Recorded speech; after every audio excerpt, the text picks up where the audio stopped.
Good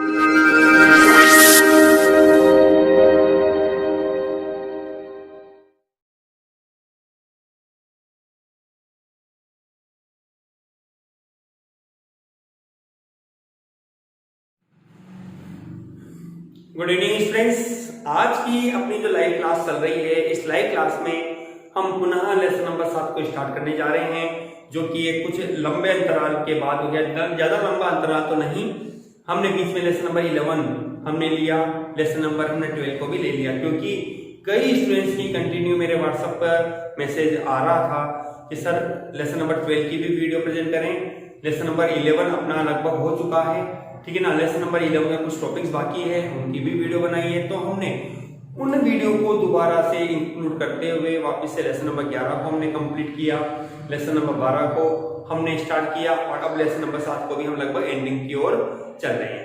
आज का जो टॉपिक स्टूडेंट्स अपने पास है, उस टॉपिक का नाम आपके पास है एक समान चुंबकीय क्षेत्र में आयताकार धारावाही लूप पर बल और बल आघूर्ण। दो सवाल स्टूडेंट्स अपने पास है, बल और एक है बल आघूर्ण। दो चीजें अपने को यहाँ पर ज्ञात करनी है। तो स्टूडेंट्स वीडियो को आगे बढ़ाने से पहले मैं आपसे कहता हूं, जो भी आपके डाउट है आप उनको कमेंट बॉक्स में, या आपके पास नंबर है मेरे, तो आप मुझे व्हाट्सएप पे आप सेंड कर सकते हैं, ठीक है। और आप कमेंट बॉक्स में आप अपने क्वेश्चन का नंबर, लेसन का नंबर, लेसन का नाम या लेसन नंबर जो भी है, लघुरात्मक है या ऑब्जेक्टिव है या निबंधात्मक है या अति लघुरात्मक है या अंकित प्रश्न है, आप उसका मेंशन करते हुए मुझे क्वेश्चन नंबर सेंड कीजिए। मैं अपनी नेक्स्ट वीडियो जो होगी उसमें उसका सॉल्यूशन आपको जरूर दूंगा, पूरा एक्सप्लेन करते हुए, ठीक है। आप अपने कमेंट कंटिन्यू स्टार्ट रखिए, क्योंकि देखिए लाइव क्लास में आपको कोई डाउट है, आप किसी चीज को समझ नहीं पा रहे हो, तो आप उसको कमेंट बॉक्स में यहाँ पर भी डाल सकते हैं, ठीक है स्टूडेंट। चलिए अब हम हमारी वीडियो को आगे बढ़ाते हैं। हाँ तो स्टूडेंट्स, आज का जो अपना टॉपिक है एक समान चुंबकीय क्षेत्र में आयताकार धारावाही लूप पर बल और बल आघूर्ण, ठीक है स्टूडेंट्स। लेसन नंबर अपना ये चल रहा है, लेसन नंबर 7 क्लास 12। तो सबसे पहले तो हम बनाते हैं एक समान चुंबकीय क्षेत्र। देखिए एक चीज का यहाँ ध्यान देना है आपको, एक समान चुंबकीय क्षेत्र बनाने के लिए आपके द्वारा दो चुंबकीय ध्रुवों का उपयोग किया जा सकता है, ठीक है। जब आप एक समान दो चुंबकीय ध्रुवों को उत्पन्न करते हो, उपस्थित रखते हो, तो इनके द्वारा मध्य में जो क्षेत्र बनेगा वो एक समान चुंबकीय क्षेत्र होगा। मेरी बात को ध्यान देना, चित्र में देखना आप इसका। देखिए ये आपके पास है दो प्रबल चुंबकीय ध्रुव, इस तरह से, ये उत्तरी ध्रुव है N और ये S। जैसा कि आप जानते भी हैं कि चुंबकीय क्षेत्र रेखा की दिशा उत्तर दिशा से दक्षिण दिशा की ओर होती है, इस तरह से, ठीक है। ये अपने पास है एक समान चुंबकीय क्षेत्र। चित्र में अपन जो एक समान चुंबकीय क्षेत्र होता है ना, इसको प्रदर्शित करने के लिए परस्पर समांतर रेखाओं का यहाँ उपयोग किया जाता है। अब हमने कहा एक आयताकार कुंडली अपने पास है, यह हमने इसको नाम दे दिया P, Q, R और S। इसमें आपने I धारा प्रवाहित की है। ये धारा आपके पास इस संपूर्ण कुंडली में P से Q, Q से R, R से S और S से दोबारा से रिटर्न हो जाती है। हमने ये कहा इस कुंडली की जो लंबाई है वो तो बनती है आपके पास L, और इस कुंडली की जो चौड़ाई है वो आपके पास बनती है B के रूप में, ठीक है। देखिए स्टूडेंट्स, यदि अपन इस आयताकार कुंडली को देखते हैं तो अपने पास चार भुजा, चार भाग अपने पास बने हुए हैं। एक भाग है PQ, दूसरा भाग है QR, तीसरा भाग है RS और चौथा भाग बनता है SP के रूप में। तो जब हमने इसमें धारा प्रवाह की, किसमें, तार में, खंड में, तो प्रत्येक भाग में, प्रत्येक खंड में जब धारा प्रवाह की जाती है तो धारा प्रवाह के कारण प्रत्येक खंड एक चुंबकीय क्षेत्र बनाता है। चूंकि हम ये देखते हैं कि चुंबकीय क्षेत्र का मान तो एक समान है, हमने पढ़ा भी है कि जब कोई चालक तार चुंबकीय क्षेत्र में रखा जाता है तो उस पर लगने वाला बल F इक्वल टू होता है I, L और B। I विद्युत धारा, L उसकी लंबाई, और बी होता है चुंबकीय क्षेत्र। ठीक है, तो हम ये देखते हैं आई धारा नियत है, बी चुंबकीय क्षेत्र वो भी नियत है, केवल आपको परिवर्तन करना है लंबाई एल और चौड़ाई बी के रूप में। तो हमने ये माना कि हमारे पास यहाँ 4 भाग है तो 4 बल बनते हैं। ये कुंडली आपके पास चुंबकीय क्षेत्र में इस तरह से रोटेट हो रही है, इस तरह से रोटेशन बन रहा है इसका। तो अपने पास यह एक बनती है क्रियाकारी रेखा जिसके सापेक्ष ये कुंडली घूर्णन करती है। ठीक है, हमने कहा ये बल तो बनता है बाहर की ओर F1 के रूप में, ये बल बनता है अंदर की ओर F2 के रूप में। ठीक, ये बल बनता है F3 और ये बल बनता है आपके पास F4। अब हम इस चित्र में जो बल हमने प्रदर्शित किए हैं F1, F2, F3 और F4, हम इनका मान हम ज्ञात करेंगे। जैसा कि अपन जानते हैं कि किसी भी धारावाही तार में जब धारा प्रवाहित की जाती है तो जो चुंबकीय क्षेत्र बनेगा, चुंबकीय बल बनेगा, वो F=I_L_B sin थीटा के रूप में अपने को प्राप्त होता है। अब चूंकि यहां जब आपने कुंडली को चुंबकीय क्षेत्र में रखा तो आप ये कहते हैं कि कुंडली चुंबकीय क्षेत्र के लंबवत है, मतलब कि थीटा आपको बनता है 90 डिग्री के रूप में। तो ऐसी परिस्थिति में प्रत्येक भाग पर, प्रत्येक खंड पर, प्रत्येक भाग से मतलब है PQ, QR, RS और SP पर लगने वाला बल क्या बनेगा, वो बल आपको यहां पर ज्ञात करना है। ठीक है, चलिए तो हम निकालते हैं सबसे पहले PQ भाग के लिए। तो हमने कहा PQ भाग में धारा I प्रवाहित करने पर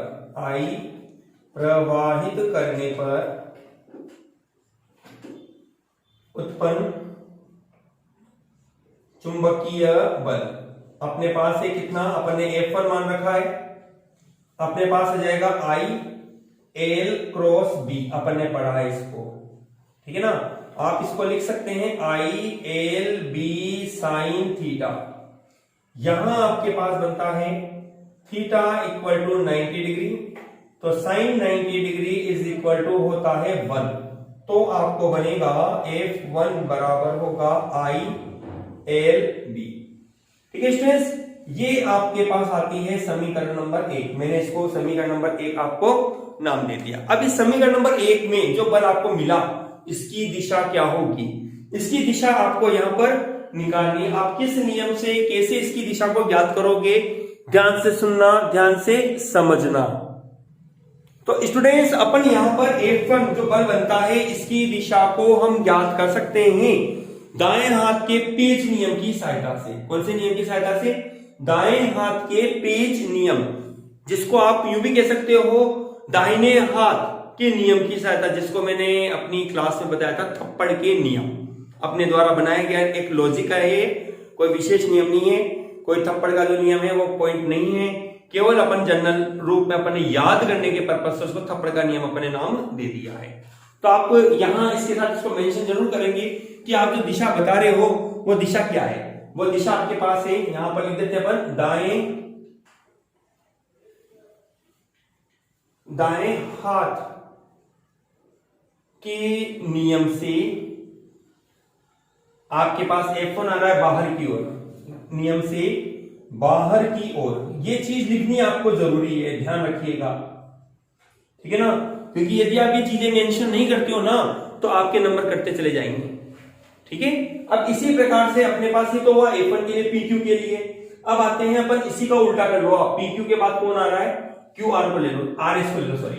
ऐसे अपने कहा RS भाग में धारा I प्रवाहित करने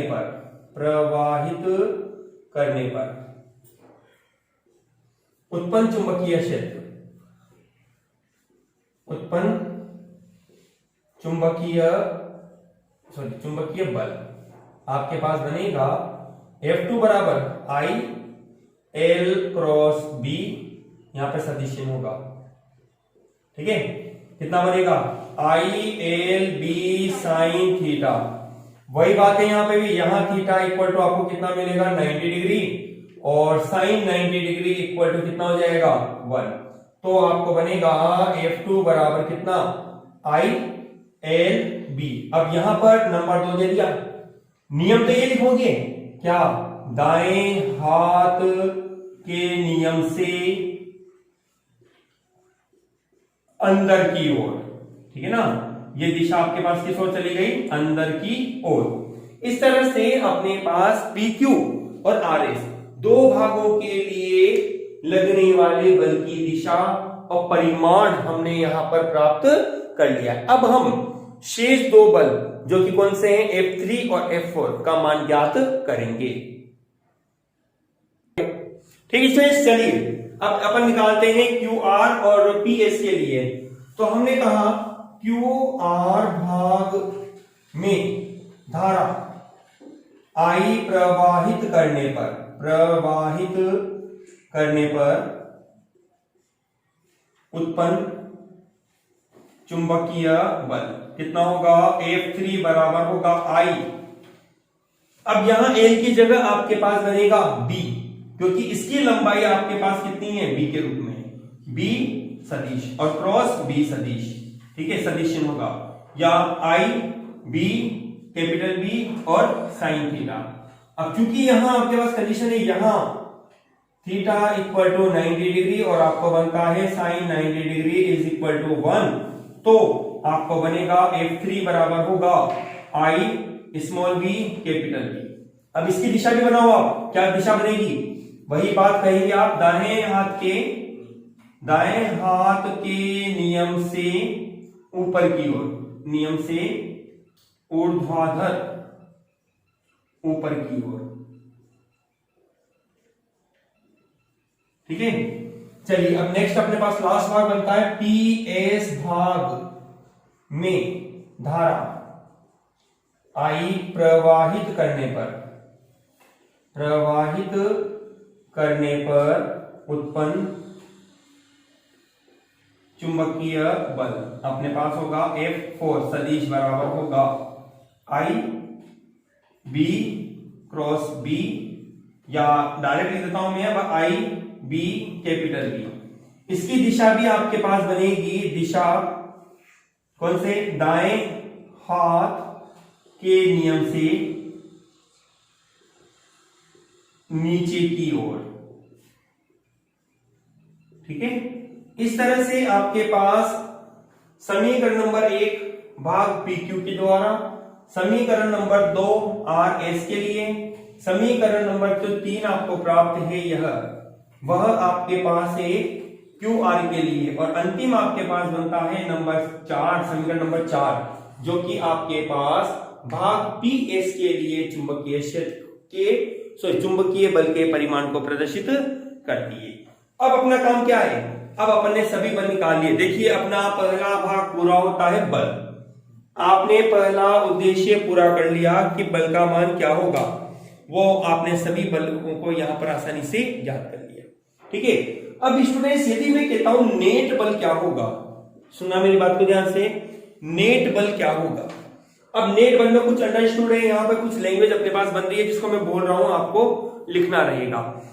नेट बल के रूप में अपने पास ये कहते हैं कि F1 की दिशा बाहर की ओर है, अर्थात ये दिशा पॉजिटिव है, F2 की दिशा अंदर की ओर है, ये डायरेक्शन नेगेटिव बनेगी। इसी प्रकार से F3 ऊपर की ओर पॉजिटिव और F4 नीचे की ओर है नेगेटिव। इस प्रकार से आपके पास नेट, या आप इसको कह सकते हैं परिणामी बल, आपके पास बनेगा समस्त बलों का सदिश, समस्त बलों का योग F बराबर होगा F1 plus F2 plus F3 plus F4 बराबर कितना, 0। ये इक्वेशन आपको याद रखनी है। एक नंबर में आपसे सवाल पूछ सकता है कि एक आयताकार कुंडली समचुंबकीय क्षेत्र में थीटा बराबर 90 डिग्री कोण पर स्थित है, 90 डिग्री पर स्थित है, तो बताइए नेट बल कितना होगा, ठीक है। नेट बल का मतलब हो गया उन चारों बलों का योग कितना बनेगा, उन चारों बलों का योग आपके पास कितना बनेगा, 0 के रूप में आपको प्राप्त होगा। रीजन क्या बन रहा है कि F1 F2 के परिमाण के तो बराबर है लेकिन दिशा में विपरीत है, ठीक है। इसी प्रकार से F3 और F4 परिमाण में तो बराबर है लेकिन दिशा में विपरीत है, तो कुल मिला के F3 से F4 कैंसिल हो जाएगा, F1 से F2 कैंसिल हो जाएगा, तो कुल मिला के अपने पास जो बल बनेगा वो कितना बनेगा, वो कुल बल 0 बनेगा। जो आपको ये बताता है कि लूप में जो कुंडली आपने रखी है ना वो स्थिर रहेगी, वो गतिमान नहीं होगी। ठीक है ना। अपने दिमाग में बात आती है कि यदि ये चुंबकीय क्षेत्र में रखी हुई ना तो ये घूम क्यों नहीं रही, उसके घूमने का कारण क्या है। इसके घूमने का कारण ये बनता है कि यहाँ नेट बल 0 बना हुआ है। यदि यहाँ कुछ ना कुछ बल क्रियाशील होता ना तो आप इस बल को 0 नहीं बोलते। तो कुंडली क्या करती, घूर्णन करती। कुंडली क्या होती, गतिमान होती है आपके पास। ठीक है ना। तो ऐसी परिस्थिति में नेट बल का मान 0 है। अपना केवल अभी एक भाग पूरा हुआ है, अब हम बल आघूर्ण ज्ञात करेंगे। ठीक है स्टूडेंट्स। इस प्रकार स्टूडेंट्स अपने पास नेट बल मतलब कि परिणामी बल का मान 0 प्राप्त होता है। अब हमने कह दिया कि जब ये आयताकार कुंडली को आपने एक समान चुंबकीय क्षेत्र में रखा तो परिणामी बल कितना हुआ, 0 हुआ। ठीक है ना। हमने कहा प्रत्येक भाग पर बल कितना होगा उसको हमने अलग अलग याद कर लिया। अब कंडीशन क्या है, अब कंडीशन ये है हमारे पास कि ये कुंडली घूर्णन कैसे करेगी। ठीक है, बिना उसके तो घूर्णन करने से रहेगी। अभी आपने यही कहा है कि ऐसी अवस्था में जब नेट बल 0 है तो ये कुंडली स्थानांतरित गति नहीं करेगी। अब स्थानांतरित गति नहीं करेगी तो घूर्णन गति कैसे करेगी, क्या स्थिर ही रहेगी। तो इन सब सवालों का जवाब अपने को मिलता है 1 2 3 4 समीकरण से। कैसे, हमने कहा समीकरण नंबर 1 बाहर की ओर इस कुंडली को लेकर जाती है, समीकरण नंबर 2 अंदर की ओर लेकर जाती है, लेकिन 3 और 4 इनकी क्रिया रेखा एक ही है। अब आप इस क्रिया रेखा के साथ इसको घुमाते हो तो जो भी बल एक्टिव होगा वो होगा F1 और F2। ठीक है ना। तो हम सीधी शब्दों में ये बात कहेंगे कि यहां बल F1 और F2 मिलकर इस आयताकार कुंडली पर एक बल आघूर्ण का निर्माण करते हैं और उस बल आघूर्ण का मान हमें यहां पर ज्ञात करना है। ठीक है स्टूडेंट्स। तो अब हमारे पास इस टॉपिक का सेकंड भाग है बल आघूर्ण। हम इस बल आघूर्ण को ज्ञात करेंगे यहां पे।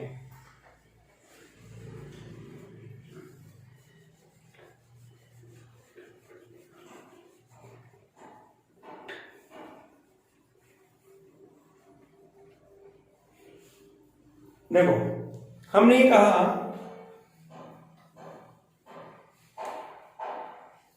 बल F1 व F2 जो आपके पास बने हुए हैं, जो कुंडली को बाहर और पीछे की ओर लेकर जाते हैं, परस्पर समांतर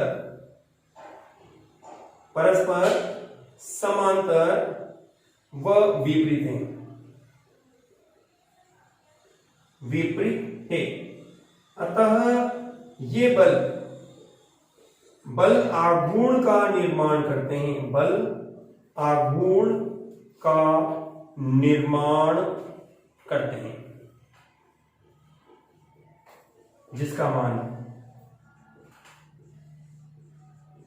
आपके पास बनेगा बल आघूर्ण, जिसको हम लिखेंगे टो से। बल आघूर्ण टो बराबर होता है बल इंटू दोनों बलों के मध्य की लंबवत दूरी, दोनों बलों के मध्य की लंबवत दूरी। देखो इसका एक चित्र और हम बनाते हैं किस तरह से।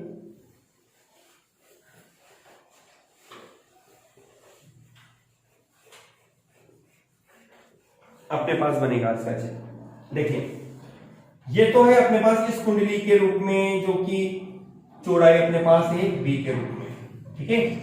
बल F1 अपने पास है यह, जिसका मान आपने निकाला था I, L और B के रूप में। बल F2 आपके पास है यह, जिसका मान आपको बनता है I, L और B के रूप में। यदि हम इनको आगे की ओर लेते हैं, इसको पीछे की ओर ले जाते हैं, तो ये बिंदु O पर प्रतिच्छेद करते हैं। यहां एंगल बनता है थीटा, ये एंगल बनता है 90 डिग्री का। अपन इसको नाम दे लेते हैं यहाँ पे, ये A, ये B और ये O हो गया। लंब दूरी जैसा कि आप छोटी क्लास से ही पढ़ते हुए आ रहे हैं, लंब दूरी होती है sin थीटा के रूप में। तो अपने पास बनेगा, इसलिए टो बराबर होगा बल F।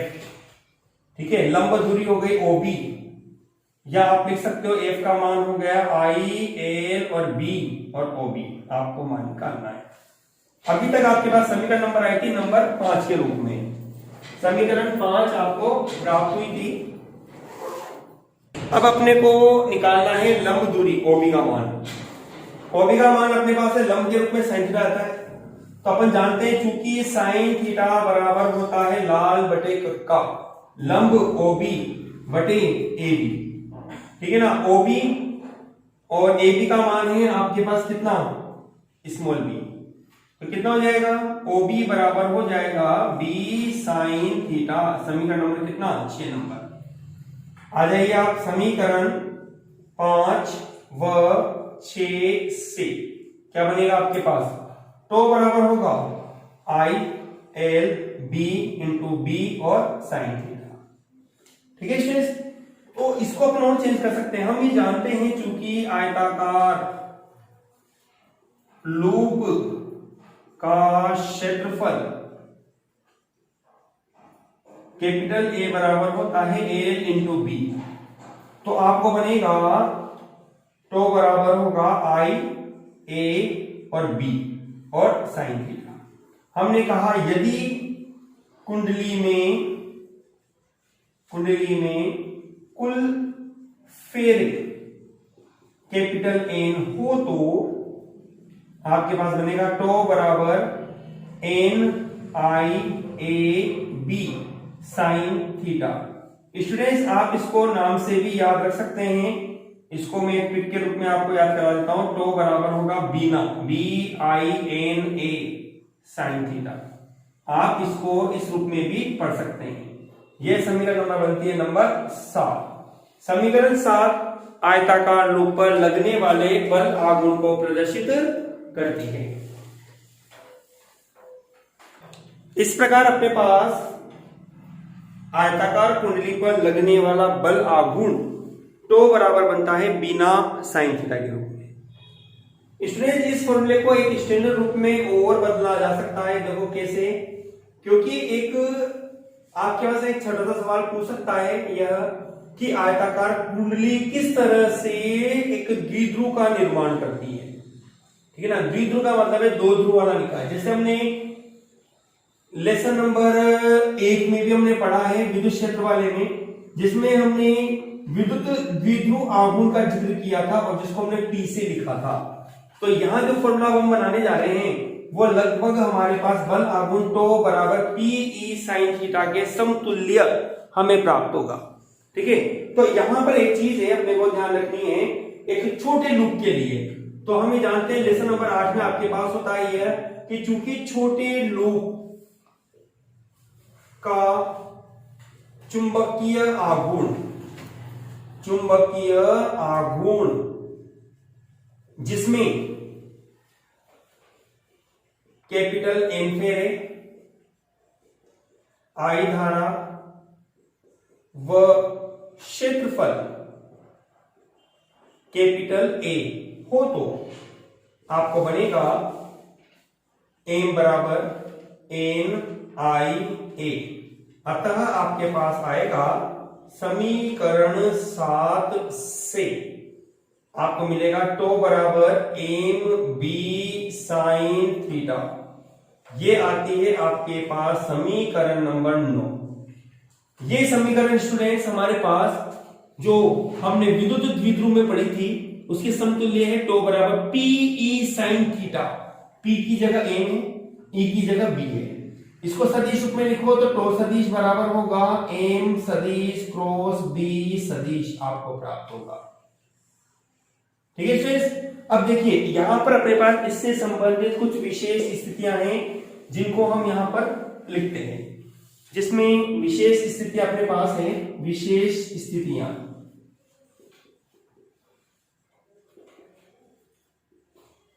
नंबर 1, यदि थीटा इक्वल टू 0 डिग्री तो हम जानते हैं साइन 0 डिग्री बराबर 0, तो टो मिनिमम बराबर होगा 0, अर्थात ऐसी स्थिति में बल आघूर्ण का मान 0 होगा। ये मान आपके पास सबसे मिनिमम होगा अर्थात न्यूनतम होगा। नंबर 2 के रूप में हमने कहा यदि अपने पास थीटा इक्वल टू 90 डिग्री तो sine 90 degree is equal to आपको बनता है 1, तो आपको बनेगा टो मैक्सिमम बराबर होगा एम बी, और ये वैल्यू आपके पास सबसे अधिकतम होती है मैक्सिमम के रूप में। ठीक है स्टूडेंट्स, इस तरह से आपका ये टॉपिक कंप्लीट होता है। ठीक स्टूडेंट्स, को कॉपी में आप अपने लिखें।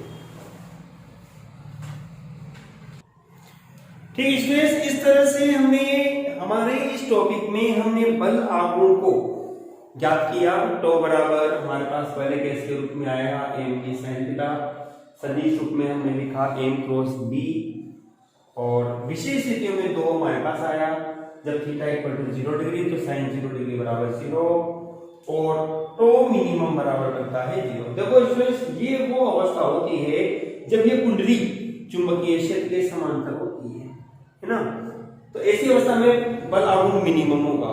और जब ये धारावाहिक कुंडली चुंबकीय क्षेत्र के लंबवत होती है तो ऐसी स्थिति में बल आघूर्ण का मान आपको अधिकतम प्राप्त होता है, जिसको हम कहेंगे टो मैक्सिमम बराबर होता है एम बी के रूप में। ठीक है स्टूडेंट्स, इस तरह से अपना ये एक छोटा सा टॉपिक कंप्लीट होता है। एक अच्छा सवाल भी है, समझने वाला सवाल भी आपके पास यहाँ रहता है। स्टूडेंट्स, जैसा कि कुछ इंपॉर्टेंट क्वेश्चन के रूप में हमारा क्यूज रहता है, उन क्वेश्चनों को मैं आपके सामने यहाँ पर पूछता हूँ। आज का हमारा सबसे पहला सवाल है जिसको हम यहाँ पर लिखेंगे। पहला सवाल हमारा क्या बनता है आज का? यदि आपके इसमें कोई डाउट है तो आप अपने कमेंट बॉक्स में डाल सकते हैं। लाइव क्लास के रूप में आप अपने क्वेश्चनों को डालो, और क्वेश्चनों को डालने के बाद जब मैं नेक्स्ट वीडियो बनाऊंगा तो आपके इन क्वेश्चनों का सॉल्यूशन इसमें जरूर दूंगा। आज का हमारा क्वेश्चन नंबर 1 है,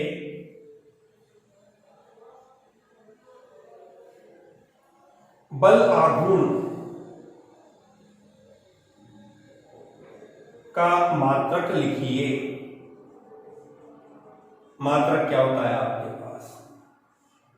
ठीक है, क्वेश्चन नंबर 2 स्टूडेंट्स अपने पास है यहाँ पे। क्वेश्चन नंबर 2 जो अपने पास बनता है, हमने कहा था एम, एक अपने पास आया था एम, कैपिटल एम। आज जो टॉपिक हमने अपना एम क्या है, ठीक है। नंबर 3 अपने पास है स्टूडेंट्स,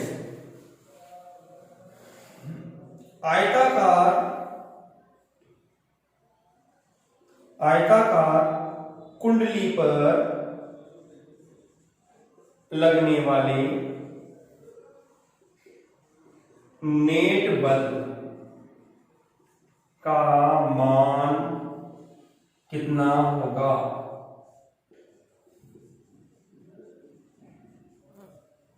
इसको थोड़ा सा क्वेश्चन को चेंज करो स्टूडेंट्स। समचुंबकीय क्षेत्र में स्थित नंबर 3 स्टेप हो गया, ठीक है। क्वेश्चन नंबर 4 अपने पास बनता है स्टूडेंट्स, यहां पर धारावाही तार पर बल की दिशा